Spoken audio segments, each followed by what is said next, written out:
আছে। লাস্টে একটা মহিলা পর্দা করে নবীর দরবারে কই, নবী গো আমারে যুদ্ধের জমিনে নিয়ে যান। আমার নবী কই, তোমার স্বামী আছে? কো আছে, প্যারালাইসিস রোগী, দাঁড়াইতে পারে না, বসতে পারে না। ও আমার নবী কই, তুমি তোমার স্বামীর খেদমতে চলে যাও। মহিলা কই, আসলাম যুদ্ধে যাওয়ার জন্য, স্বামীর খেদমতে চলে গেলে যুদ্ধের সওয়াব পাবো। হা হা, স্বামীর খেদমতে যতক্ষণ থাকবা তোমার আমলনামায় যুদ্ধের সওয়াব আল্লাহ দিবে। ও মা বোনেরা, স্বামীর খেদমত দরকার আছে না নাই? স্বামীর খেদমত ওনা আসেনি? আরে আসে না, নাই ওই আছে আছে আছে। আমরা ছোটবেলা দেখছি, আমরা দাদিরা শাশিরা যখন পর্যন্ত স্বামী বাইত নাই সে খাই শুই না, সারা রাত উভা শুনেছে কোনবেলা স্বামী আইব, ঠিক কিনা বলেন? এখন তাদের টাইম আছে, খাইলের কাউ তেলে খাইব না, আমার টাইমে সেটা লাই, ঠিক কিনা বলেন? মহব্বত নাই আর নাই আর আছে আছে আছে। বন্ধুরা রে আমার, মহিলাটা ডাক দিয়া কয়, নবী গো নবী গো, ঠিক আছে আমার যুদ্ধে নিবেন না, অসুবিধা নাই।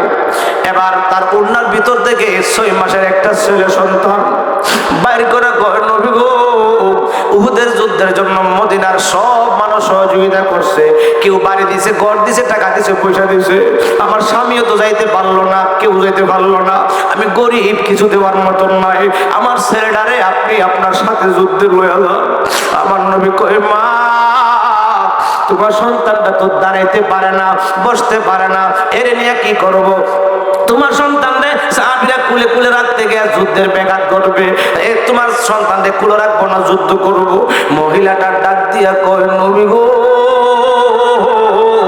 আমার সন্তানটারে আবু বকর সিদ্দিকের খুলে রাখবেন না, উমরের খুলে রাখবেন না, ওসমান জুন্নুরাইনের খুলে রাখবেন না, হযরত আলীর খুলে রাখবেন না, তাহলে কার কুলে রাখবো?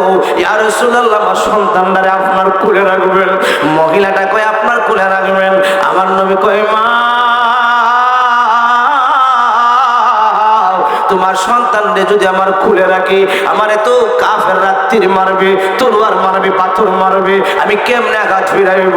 মহিলাটা কান্দা কান্দা কয়, ইয়া রাসূলুল্লাহ ইয়া হাবিবাল্লাহ, নবী গো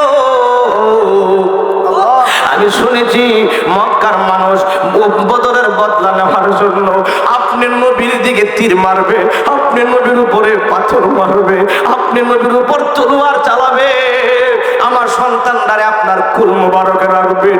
যেদিকে তীর আসবে, যেদিকে পাথর আসবে, যেদিকে তলোয়ার আঘাত আসবে, আমার সন্তানটারে আপনার ওই তীরের সামনে, তলোয়ারের সামনে, পাথরের সামনে তুলে ধরবেন।